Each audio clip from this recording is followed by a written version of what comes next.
This is Dan Jurgens, and if you want to have a good time, keep listening to the Krypton Report. Hey everyone, Tyler here to let you know that Southgate Media Group has a Patreon. That's right. Starting at just $5 a month, you get extra content for all your favorite podcasts on the network. You can listen to Patreon exclusive shows like This Week in Geek, hear interviews with the podcasters of the network. So just go to www.patreon.com/Southgate Media Group. We are constantly releasing exciting and new things. It's a bird. It's a plane.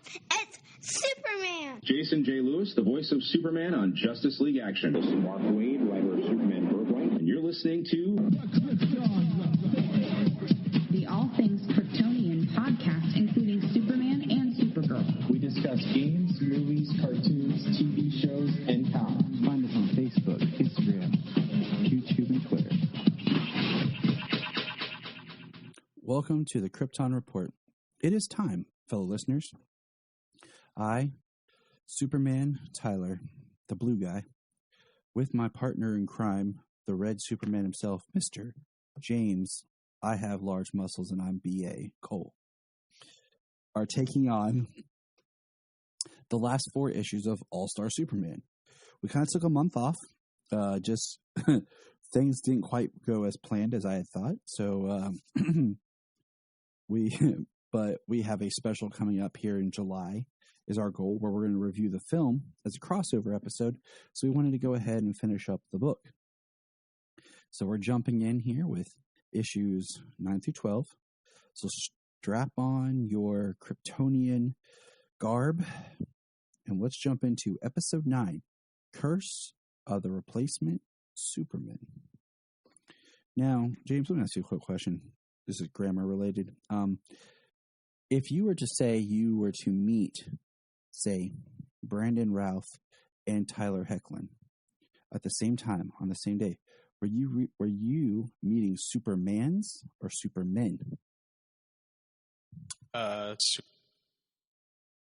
See, I got in a conversation because I'm like, it would be Supermen, right? Yeah, but their name is Superman, and there's more than one.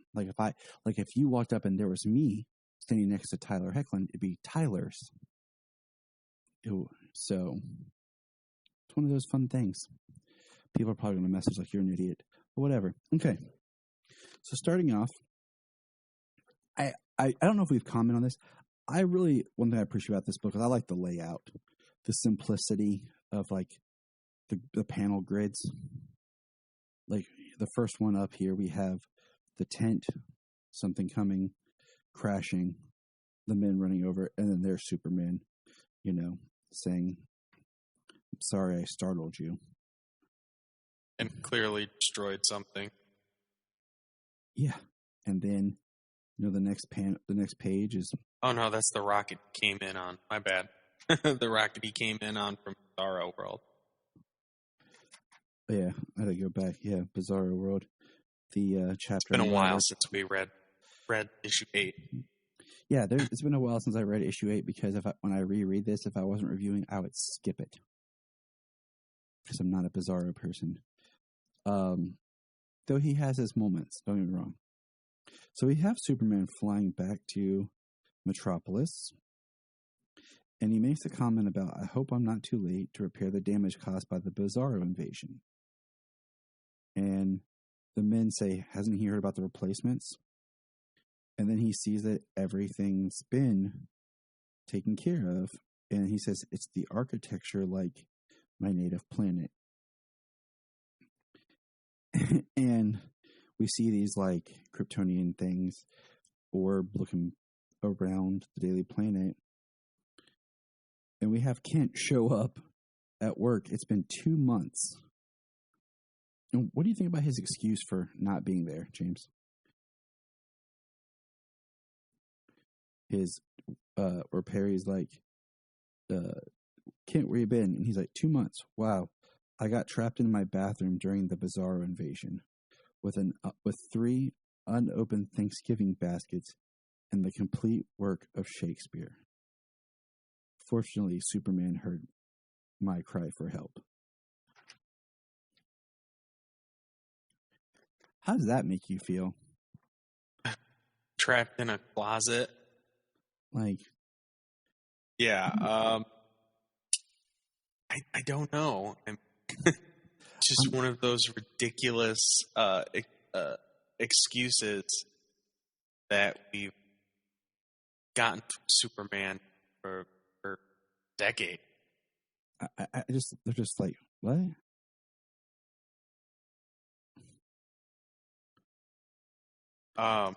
Yeah, I don't. That's just one of those things. In the movie, it almost makes more sense when he says he's trapped underneath Like jail during the cave-in, and there was a bunker or something, food and stuff. Yeah, that makes a little bit more sense than three unopened Thanksgiving baskets. Okay, what was in your Thanksgiving basket, man? That sounds pretty dope. Even then, like, I don't know if it would keep for 2 months. So, anyways, Clark, lame excuse. Replacements, he sees the paper. We have a volcano. And we see people working on the volcano. They're standing inside the fire. We get a quick reference here that I missed the very first time I ever read this book, where he says to Lilo, "When did your eyes become green? They seem more dazzling than ever." They say, the powers they've inherited. This will be the capital of New Krypton. And then we have Superman showing up. And they're very like, did you hear something? And Superman's excited to meet them, He says, Bar-El and Lilo. Okay, so this is Bar-El. That's supposed to be a descendant or a relative of his? Why does he have a different crest on his, chest? I don't know. I mean, the first astronauts from the planet Krypton space. But he only says for decades too. So yeah, because they say I remember Jor-El, a young, ineffectual dreamer. So I mean, that's not too much of a time displacement,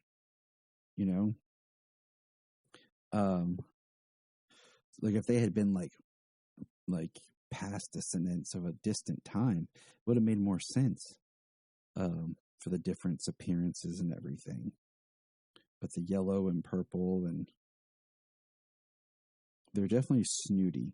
I've always kind of liked the idea of that the Kryptonian culture had gotten to the point where they had become very snobbish, very feel absolutely superior. And, that was part of their hubris that brings them down, and Jor-El recognized it in himself. Like, part of why, a lot of times they depict, the capsule was just big enough for the baby. It was for an infant, it was experimental. But, the idea that Jor-El and Lara couldn't go with him just because they still represented that past hubris, that society that needed changing, And I always kind of like that, because it seems like everyone you ever meet from Krypton is, except for Kal, and then sometimes Kara, like they depicted Kara more, or Kara, more aggressive, is usually like this. Well, it's extremely classist. Seen many depictions like on Krypton. Our rank, they have superiority in position of makes them feel superior and snobbish, that people are them. Which these characters very much do. Calling apes, calling humans primitive, subhumans. Yeah, and I mean, what's crazy is this is the type of people they were becoming before they even got their power. It's funny because what was I listening to? I listened to episode of Digging for Kryptonite, and they were reviewing the Superman 2. And what was funny was they make the joke about, it's funny because there's the line of dialogue from Ursa about, look at them. They need machines to fly. And it's kind of like, until about 10 minutes ago, so did you. Like, you're acting as if you've always had these amazing powers. Right. But that's not the case at all. So it's just kind of funny, you know. But anyways, there's this great line that Leela gives of, you could have built a new Krypton in this squalor. You could have laid the foundation stones of tomorrow. And then Superman says, that's not fair. What right do I have to impose my values on anyone? And I think that's something big about the character. Not putting his thoughts, his beliefs on somebody. And then we have them back at the fortress with that big door with his crest on it. You know, this book feels, just as an overhaul reading through it, it feels very modern Silver Age, if that makes sense. Yeah. Like if you were continuing the Silver Age for today, I feel like this is the book you would get. Even though this book is how old now? Right. It still feels very modern. Yeah.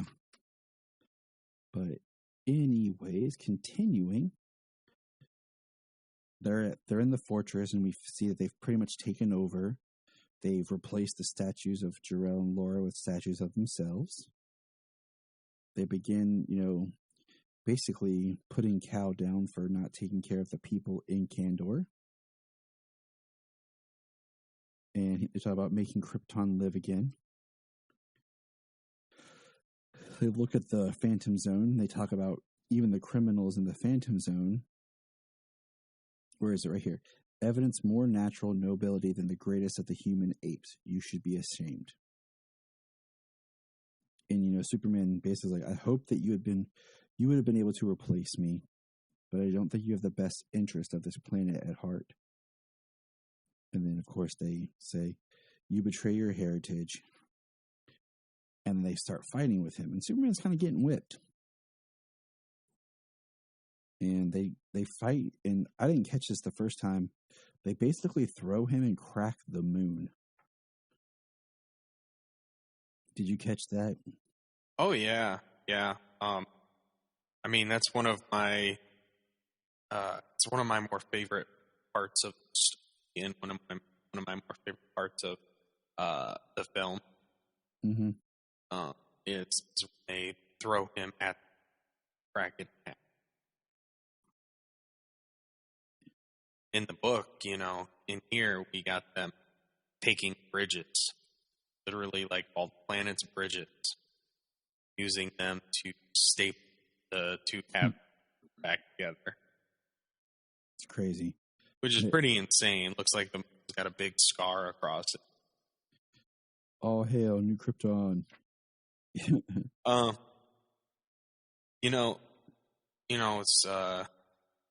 interesting. I don't think I've seen it before. I saw something the other day of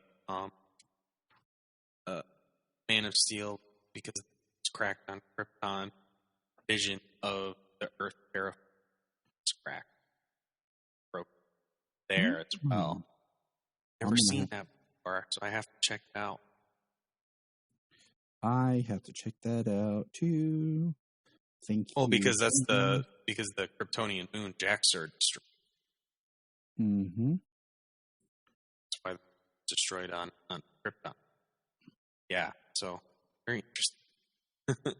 That is very interesting.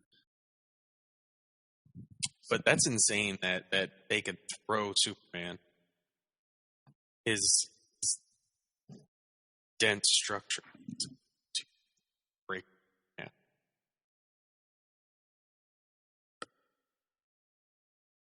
That's one of the things in All-Star that makes it very Silver. Powers are, the physics and the powers are just exponentially greater. And I like that. I mean, I like when the powers are powerful. You know, I recently. Well, it's nice when you got Grant Morrison. Sorry to cut you off. It's nice when you got Grant Morrison, right? So these abilities that are basically godlike. Yeah. And but he writes Clark Kent so humble, and he writes his morality, the way he was raised, his goodness, so well and so down to earth. That's why his super. I mean, I like his Superman. Don't get me wrong. It's just weird that the story. I don't know. Like I said, there's things in this that I like, and there's things I'm just kind of like, his Clark, I like how he's always clumsy, but every time he does something like to save somebody, I think that's kind of cool. Right. I do think it's interesting. So we're back at the Daily Planet, and Jimmy is like wearing, basically Kryptonian-looking things. And it's like, why did it take Jimmy this long to decide to wear these over top of his like pants? Like, if he's Superman's best pal, I kind of feel like he would have been doing this before. Right. Well, especially this Jimmy. Jimmy does all kinds of stuff, and other iterations Jimmy has as well. But yeah, his Krypton overpants belt count. Now, I do like, if you look at the previous page, Superman has a bloody nose, and when Clark shows up here, he has a bloody nose. There's a very smooth transition continuity going on there. And then, of course, Lombard comes up, sets Clark on fire, and is laughing, and he causes Lombard's hairpiece to catch on fire. And then we have the two Kryptonians outside, and Clark kind of goes running and tells Jimmy to hit his signal watch. And they're talking to themselves, and basically, like, they can't believe he's hiding like he is there. And then Lilo starts to fall, and Superman catches her, and Bar-El lands hard, and he's trying to talk to them, and basically he uses his vision to see that while they were traveling, they were exposed, and their bodies are basically turning to kryptonite, the minerals in their bodies. And that's why he was so weak fighting them. Lilo goes blind, Bar-El goes blind, and Superman is still trying to help them. And basically he takes them back to the fortress. He's trying to help them. He says, "My Earth parents taught me respect for my elders. They're not all barbarians, Bar-El." Bar-El basically apologizes. You have a nice moment of Bar-El and Lilo saying they will do it together, and they're going to be basically deatomized and sent to the Phantom Zone. And Superman says, "The Phantom Zone will have some law and order at last." And then the last page is Lilo and Bar-El standing in the Phantom Zone looking at the Phantom prisoners. Yeah, that I like the line. So, overall, what did you think of this issue? I mean, it's one of my more favorite issues from the series, especially coming off of Zorro books. Yes. It definitely brings it back.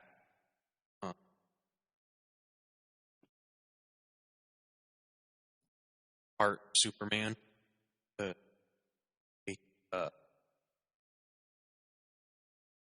hope that the replacements would be, that they would be good. That Bar-El would, the way he was raised, how it's not his,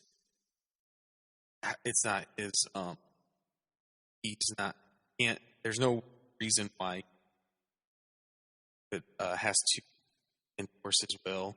Mm-hmm. It says that he is a scientist's son, and that observes and learns, and not to interfere too much.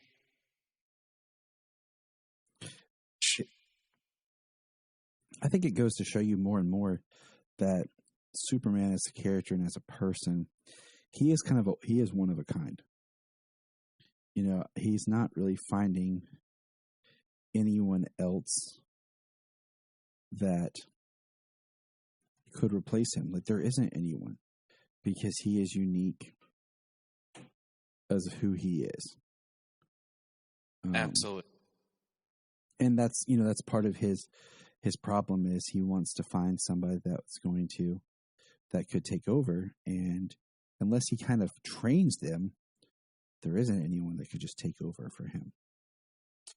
No, there's not. And that fact, stepping outside of the book, that's actually something that it's coming up very soon in our content.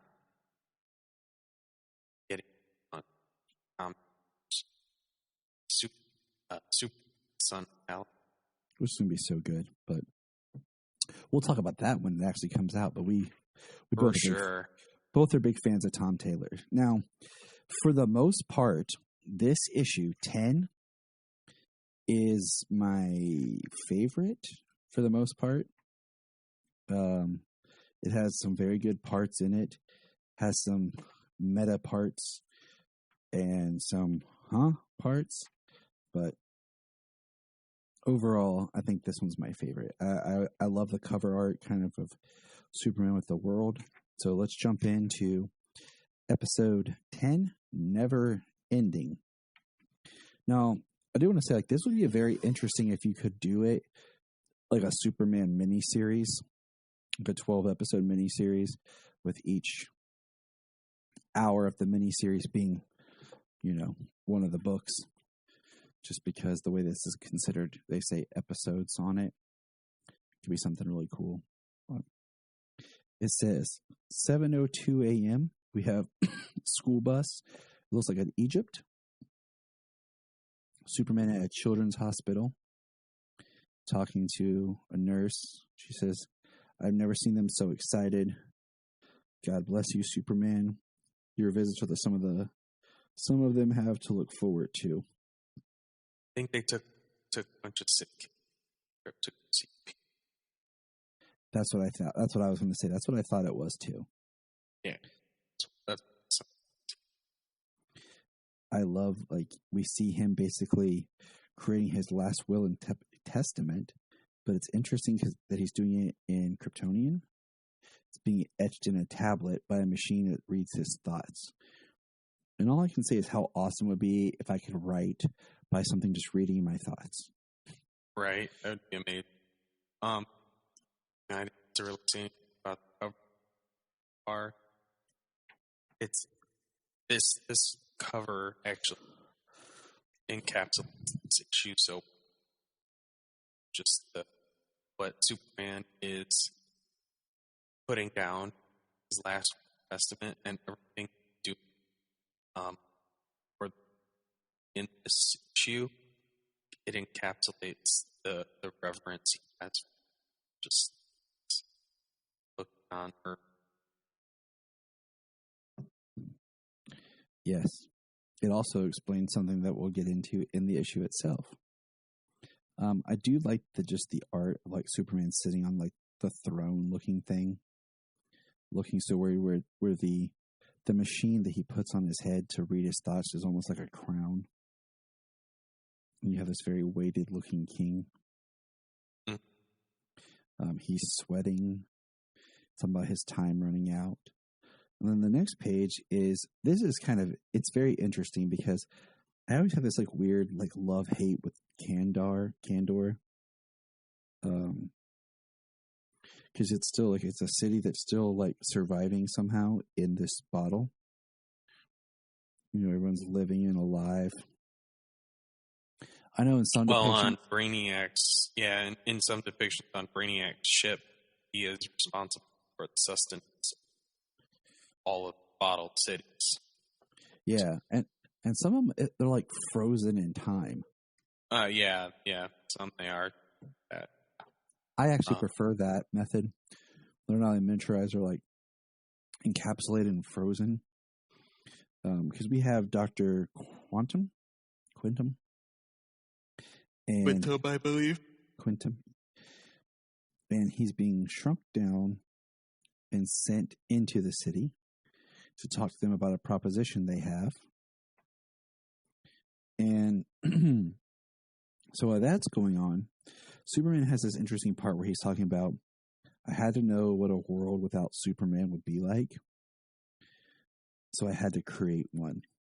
He calls it Earth Q. And it's like this square looking thing that's a complete universe without him. And I'm just kind of like, it's one of those things like if he has that ability to do that kind of science, there's a lot of other things I feel that he could have been accomplished. So it's like, how smart do you make Superman? You know, he's not supposed to interfere in some comics with human evolution or whatever, but at the same time, dude, just your presence being around changes humanity, period. You couldn't have cured cancer. Like, you can make a universe which can't, like, fix some sick kids. So, right. Just throwing it out there. A lot of that, yeah. I mean, there's stories like Superman say where he talks about trying to cure cancer. Can't stop things like that from happening. Yeah, we got like fire person, but he hasn't, cured cancer, done things like that. I mean, one thing that weighs on shoulders that amount of power is cure all disease. What is that? Mm-hmm. And that type of stuff. Yeah, I mean, it's ridiculously hard to think about, like what that would do. So. Oh yeah, I mean it's already changed when life expectancy got long, less disease. Just the human population as it is. Too much sometimes. Yeah, and we won't go down that rabbit hole. Exactly. But then we see him like save a train, people talking, and we find out there's a giant robot running through the city. Die, Superman, die. It has Lois. He attacks it. We find out he's on some wild electronic goose chase for Luthor. It's barely a story, Superman. The guy has Alzheimer's. And basically, she puts herself in harm's way just because she wanted to see Superman. And one thing about this book that I'm not a fan of is just, there's some great lines that he gives to Lois, but all in all, like, their relationship in this book is, I don't know, I don't like it. It's weird. They're hard to have both wed. When tells her that it's Clark, that Clark is none of them. Like she doesn't believe at this point right here. She's still sick, and like I told you, but yeah, she doesn't believe him at all. Yeah, and the other thing is we found out that it was Dr. Quintum that told her that Clark was Superman. Gotta keep it straight. Is dying because of the solar radiation overdose, and he's basically like, "Sorry, it slipped out, Superman. It seemed wrong that you should bear this alone." And Lois like, "You can't die. I know you'll find a way out of this. Promise me you'll always find a way." One of the things that I like is this next panel, where it's back to him, putting his last will and testament, and the dialogue where it says, "As she spoke, I watched 30,000 dead skin cells scattering like confetti, like promises, like the dust of dead stars." And he says, "Our biology is completely incompatible. We can never have children, never have more than this. There's always a way. That's what you always say." And, as I read this, I thought more and more like how much of an Elseworlds tale this is that we're dropped into. I don't we don't have any kind of before this story point, so their relationship is the whole history of the Superman. It's just kind of weird. We have this Dr. Leo Quintum that we've never seen or anything till this book, but he's so important to Superman. But the next page, because we hear Superman hears a bunch of different things, says, "I have to go, Lois. Someone needs me." The next page is probably the best page in this single book. Oh yeah, absolutely. In a single book, like any single book, which and we kind of went over it, is when he stops the train. Here's in the next panel down. There's a guy on the phone. I got held up. No, don't put the phone down. Just stay in the apartment. Have to leave. Yeah, I was going to jump back there, but yeah, good call. Yeah. Well, okay. That's why James and I work together. Well, I knew we were coming up to it too, so I wasn't going to let it slip before we got there. Yeah, I just wanted to till we got to the page, just because there's all that other stuff that happens in between. If you're not kind of reading the flow of it, you could get lost. But we have this girl on top of a building. In the first panel, she drops her phone. She's standing there. Eyes are closed. And the next panel is the same thing, but Superman's behind her, and he just says, "Your doctor really did get held up, Regan. It's never as bad as it seems. You're much stronger than you think you are. Trust me." And then she's just crying in his arms. I really wish that this was more like another page or something. Just I think it's just super powerful, and it's one of the elements of this particular episode that I like. Well, this paid series panel, people have posted comments on how much it's helped them when they felt in the same place as Regan. Exactly. And that's why this book is my favorite part of the whole thing for this one page. These 5 panels of pure Superman perfection. The next page is the Kandorian council, and we have a special team. We 5 of the Kandor Emergency Corps have a plan to save him. You will lead us as you once did Van Z. Now, we see Superman repairing the bridges. Then we see Earth Q. At 11:59 p.m., the people of Earth Q are doing cave paintings. 3:27, Superman is basically breaking down he's looking at his hand, breaking down his DNA code. The next panel is Earth Q. It's now building tools and statues. And the last panel starts another great part of this book where he says, "You won, Luthor. I'm dying. The world is yours, at least for the 3 weeks you have left before your execution." Superman says, it's not too late to put that brilliant mind to work.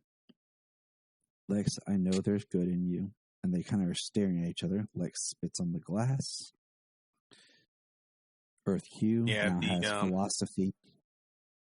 When we talk there, it's the thing that we've seen from there in the past. He believes that Superman is holding back, and that they would be better without him. All the things Sid would have done to finish if I had been today. Yeah, it's really good. It shows like it helps to show he really is. He just made up still the excuse. doesn't benefit. Yeah, he just needed the excuse for not being everything that claims to be, or an excuse for the reasons why he didn't do it. You know. Well, he didn't do it because it didn't benefit him. Exactly. Earth Q has philosophy and intelligence and talks about paragons. Then we see Superman with this orb. And I'll be honest right here, I didn't quite understand what was going on right here when I first read this book. Did you? I mean, the character in the globe looks kind of reminiscent of the other Bizarro character, the anomaly there, but he didn't talk like that. He talked normal. And so no, I don't know what this was about. Except the fact that it's a solar intelligence system that's been preparing for Solaris. It's literally all I got from it. Not sure where it comes from. Yep, it's okay. So we're both lost. Awesome. Okay. See, that's exactly my point. Sometimes with Grant Morrison's writing is you're like, huh. And then, so 11:20 p.m., my 8th challenge is on its way, almost completed, my new costume. And then, basically, we have 4:30 p.m., Dr. Quantum and Superman are on Mars. He says, here they'll be as powerful as I am, but still far enough away from human culture to allay the fears of Counselor Zora and others like her. Why didn't I trust them enough to ever think of this? He says, these remarkable people outlive the planet Krypton. They maintain the best of their culture in urban sink conditions that would have driven an Earth population insane. I'm thinking of something else, aren't I? Maybe Superman Unbound shrinks Kandor? Yeah, he tries to in that one. Okay, he's in Kandor. So I seem to think I recalled in this book that he unshrunk Kandor, but it doesn't look like it's the case. It's like unbottles Kandor on Mars because Kryptonians survive there, and then with the power they get from the sun, but they're still so small. Mm-hmm. And they talk about more about Superman talks about more about his DNA and how they tried to clone him and it's never worked. And he said, you told me you've always been frustrated by your inability to read my DNA code. Are you saying you entrust the responsibility of your genome to me? I could be the devil himself for all you know, Superman. And he says, I'd like to think I'm a better judge of character than that professor. I finally copied the entire 8 billion letter sequence into a book, along with instructions on how to combine human and Kryptonian strands. This is how much I trust you, Leo. So right there, okay, and this part right here goes back to the earlier parts that we saw, where he's using his looking glass thing, and he's talking to Cal Kent of the future, and Lois makes the comment of how he looks like her grandpa or something, and then we have the other time traveling Supermen when they're at Smallville. And they're descendants of him. Well, inside the vials, one of them has S-Shield, and then the other one has Brown S-Shield. Exactly. In an early issue. and that's how his descendants have Lois's family in them. Now, on Earth Q, we have philosophy. Basically, it looks like kind of Nietzsche. Behold, I teach you the Superman. We turn the page and we find out that 6:45 p.m. that those Kandorian Special Forces people are inside him, literally fighting his blood cells. He's fighting to keep his white blood cells together. Yeah, he says, even with our incredible speed and stamina, we still can't prevent your white blood cells from committing suicide.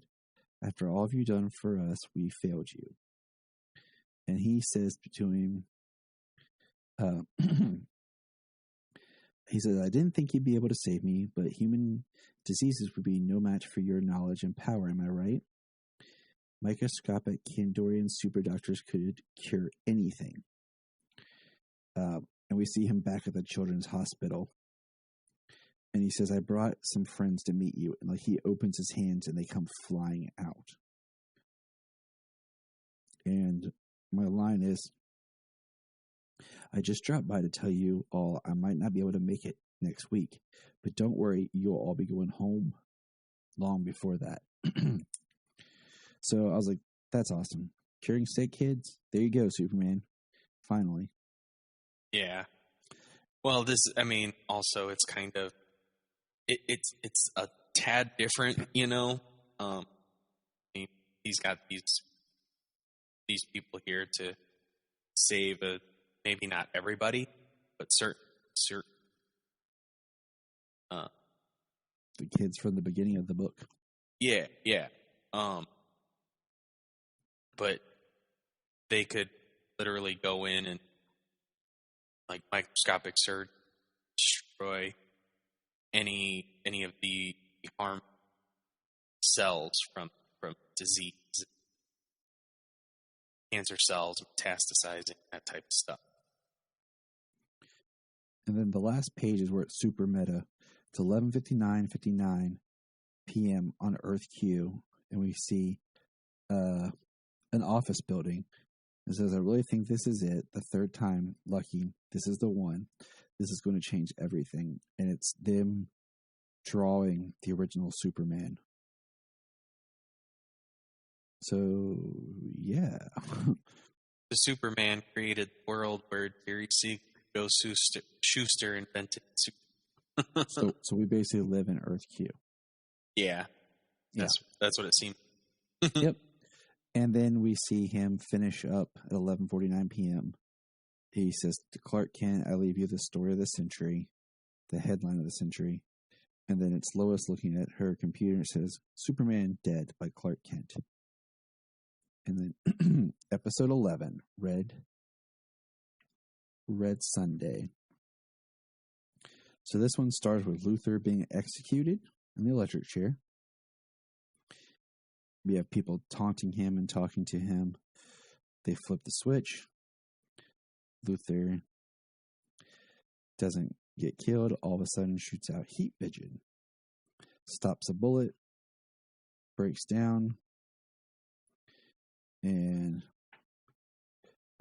we cut to Superman in the fortress.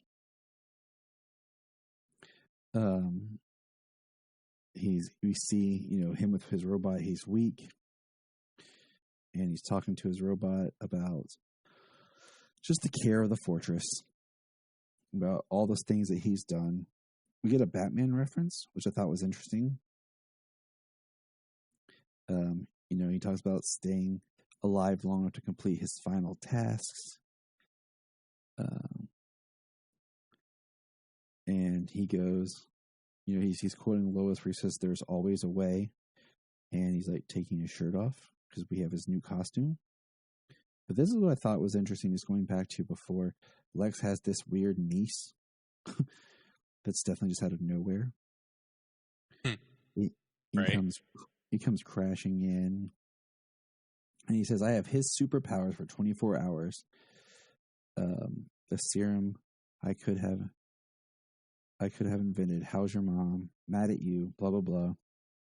She says, when do I get some serum? He says, the day I can trust you with the family car keys. So we see their plan. We see how quickly Lex is building robots. And he goes out into the outside to find that, like you said, Solaris, who's been working with Luthor, turns the sun and the skies red. And Superman's putting on his special new white suit. And it's kind of cut back to the final will and testament that we had seen previously. And then we see that all of the robots, but one, is coming with him to fight Solaris. He tells them what frequency to put down, to adjust. And they go flying to take him down. You know, he says, Solaris is based on like, you'll never be powerful enough in my red sun. And he says, when you are dead, I will replace the sun in the sky. And all the robots are getting destroyed and they're fighting. Superman brings out his Sun Eater. You know, that awesome pet that he had in the fortress. And he's punching Solaris as the Sun Eater is wrapped around it. Solaris blows up the Sun Eater. And Superman's like, you killed him. And just starts punching it. Meanwhile... Yeah, that makes it very... Meanwhile, in Metropolis, Lex's niece is rolling out in some sort of tank thing. Solaris crashes down. And, you know, Superman makes this really interesting... He says, by the 24th century, I'm told you'll have been rehabilitated to work with humanity instead of against them. Rehabilitation begins here, Solaris. There's a way to everyone's heart, and I can see yours. Solaris says, mercy. He says, you'll live. And then, I guess he punches it, because we see like a mushroom cloud, and then the color of Solaris is changed. It went from like red with blue to now being like purple with blue. And then, basically, we have Lois and Jimmy kind of talking with Lex's niece. Today is the first day of the new world. She's trying to be all meta cool about how passé print is, all this. Superman comes flying to the Daily Planet, comes running in as Clark. So I got tomorrow's big headline. I wrote the whole thing. Clark passes out, and then Lex shows up, flying, wearing... I actually like Lex's suit right here. But I feel like this issue, episode 11, it's pretty like heavy out there. And I feel like the connective tissue, we find out about how Solaris has kind of been helping Luthor, and Luthor's plan, you know, is very like lightly connected. You know, we find out Luthor reprogrammed the robot to get him the serum and all this stuff. We'll find out. I just feel like, wow, it's like really heavy that I'm almost like, huh. I didn't feel like I was invested in really understanding and grooving with the story. It felt disjointed. Right. Like I wasn't. I mean, as a single issue does. Like I feel like you have to read this whole thing in one sitting to really enjoy it. To appreciate. I mean, that's kind of how the overall narrative is. There's a few issues that are kind of like on off. The Bizarros. Like, Bizarros, issue 9, the RL. So issue 10 is kind of like that because it doesn't have an antagonist. Nah, but I like issue 10. Yeah, but it's a really build-up. good issue. Yeah, it is. Because issue 11 and 12 are like one big chunk. Yes, they are. So issue 12. Superman in Excelsius. And this, I think, is neat. We get this kind of one of those where it's like, so Clark has passed out the Daily Planet. And basically, it's one of those, he's subconsciously like talking to his father about, oh, surrender and come with me. but you have to go back and fight evil. Here's the choice is simple: to remain at play within the fields of living fluid consciousness, or to turn and face down evil one last time. And then we have Luthor tearing up the Daily Planet, and Clark is on the ground. My favorite part is, Lois is trying to say, I know what the powers are like. And then he tells Jimmy to turn off that watch because Superman's not coming. And obviously it's irritating him. We go back to Jor-El and Cal. And, Jor-El makes the statement about, and be reborn. And we now have Rebecca the Daily Planet. I do like Lombard's kind of confession, like apologizing to Clark for always treating him bad. And, Luthor uses his super breath and knocks down Lois. And of course, that's what pops Clark awake. Jimmy tries to fight Lex. And then Clark, I do think this is cool, where Clark sits up and is like, there's me, Lex. I think maybe you should stop threatening my friends. And he says, Kent. So the worm grows a spine to impress the girl. What is that? What's that you're trying to hide? And he's like, this. It's a gravity gun. And he hits him with the gravity gun. And then this is what's funny is everyone is still in denial that Clark Kent is Superman. Because I knew it. Didn't I say he was too buff to be Clark?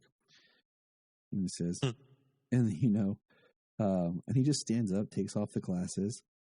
Thanks for noticing those extra hours on the Stairmaster cat. We always keep a spare. Nice disguise, Superman. I guess you've been keeping the real Clark in your fortress all this time, right?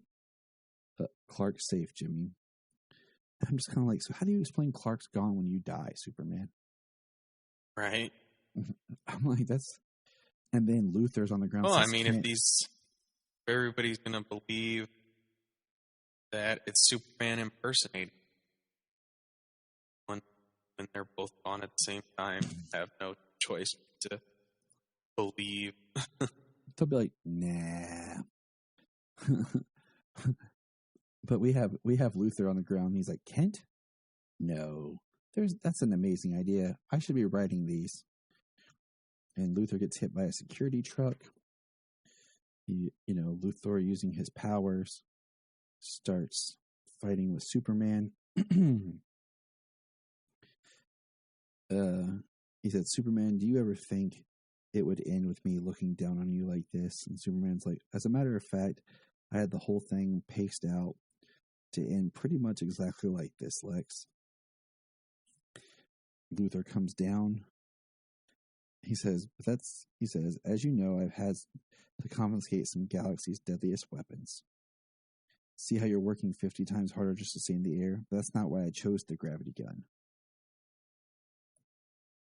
So they start fighting, and Luthor is basically like, you die, if I die, you die. They go through a train. Luthor basically knocks out Superman, drags him out so everyone can see, starts proclaiming everything to the world about his superiority. Then, then at the end, Lex is like, this is like Lex has a breakdown. And I thought this was kind of reminiscent of kind of how we have this very interesting way things end in the reversal of, like, say, Red Sun, where he has the letter, with the words that stop Superman, where Lex just starts breaking down. And he says, it's so obvious. I can actually see and hear and feel and taste it. And the fundamental forces are all yoked by thought alone. It's thought controlled. I can actually see the machinery and wires connecting and separating everything since it all began. He's like, this is how he sees all the time, every day. It's just us in here together. And and Superman's basically, no, he's trying to tell you how the gravity I can't even talk, accelerated his metabolism, and it's burning through his serum, and his 24 hours are up. And then this is where you get the Superman punches Lex, and he goes to pull out his other vial, which Superman has in his hand. And Lex says, I saw how to save the world. I could have made everyone see. I could have saved the world if it wasn't for you. And Superman punches him. And almost like he breaks his neck of how hard he punches, and that, just the way Luthor looks in that panel. Yeah. It almost looks like he put his head on backwards like Doomsday. Exactly. And then Superman says, you could have saved the world years ago if it mattered to you, Luthor. And that's like what you were saying. Lois runs to Superman. And once again, I feel like this Lois, why I don't like it is she just doesn't listen to him, is in complete denial of everything that's actually going on.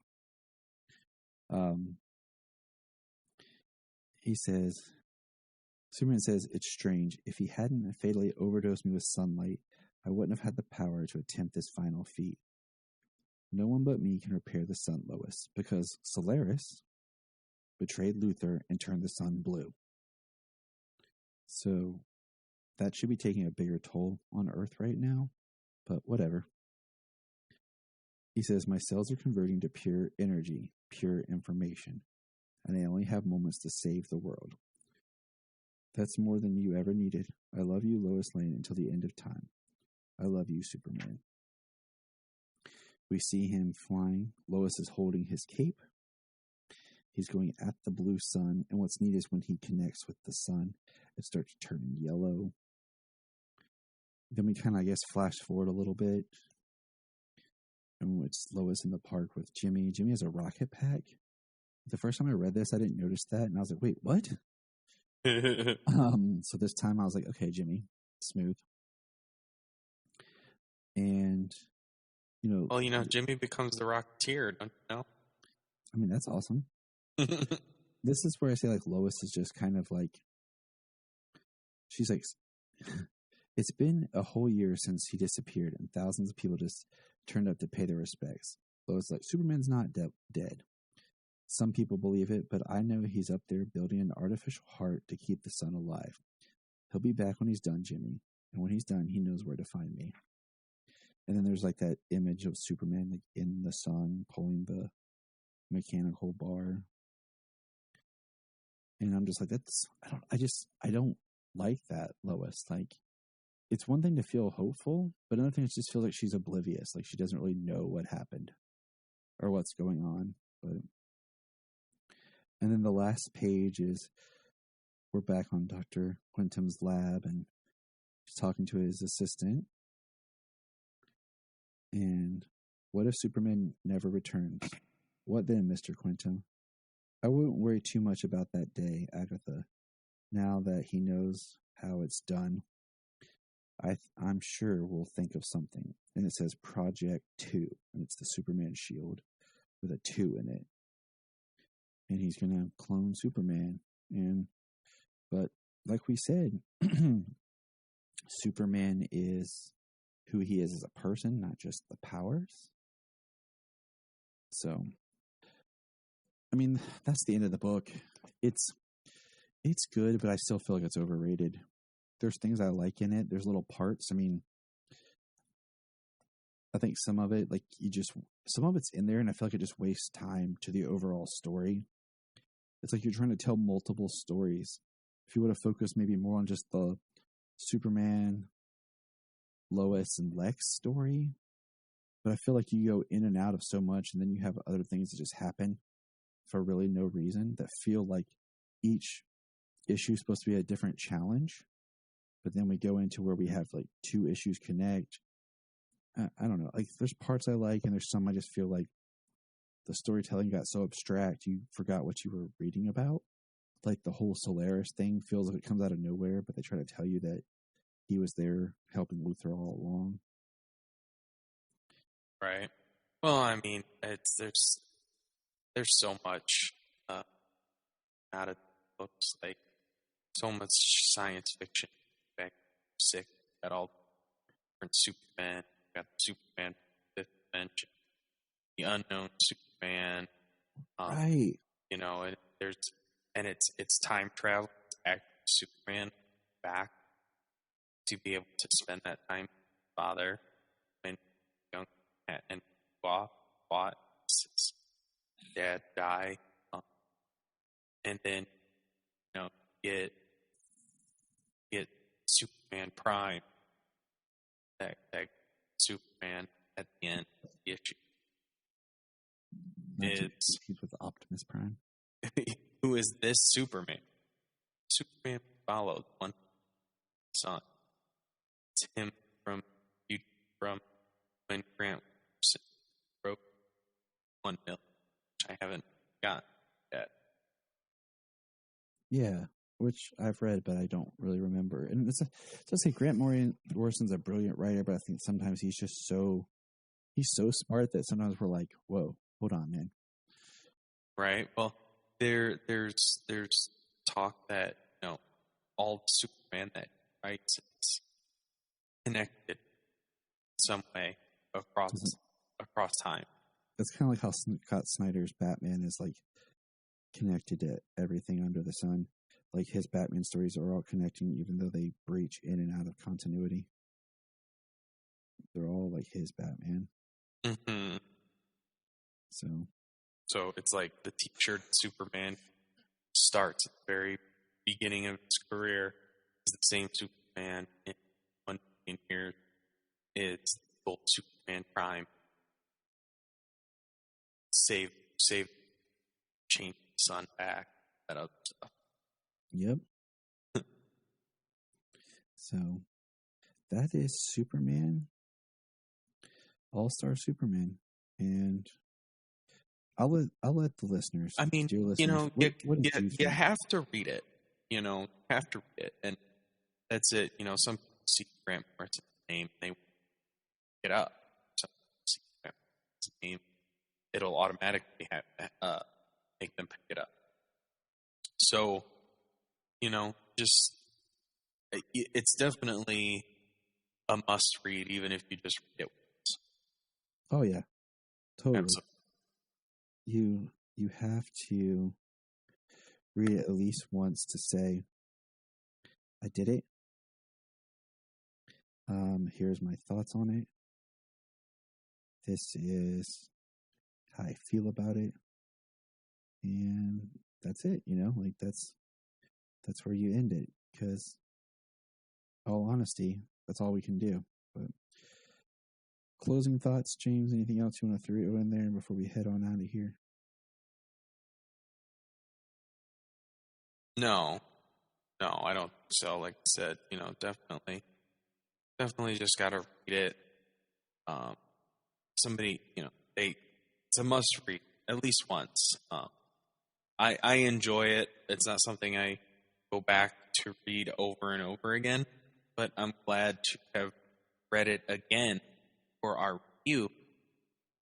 reviews, and pick up things that I didn't recall before, like the part of the issue with Varel where he talked about her eyes getting green. It's a hint at the kryptonite poisoning that they have. I agree. I like it enough to read it every now and then, but it comes back to I get tired when people think this is the greatest Superman story there is. No, not to me. And, next month, dear listeners, we are going to be doing the review of the All-Star Superman movie, which I have not watched in a while. I just remember watching it, I think when it first came out, and being like, this is okay. And just thinking like, wow, like there's a lot I thought they left out.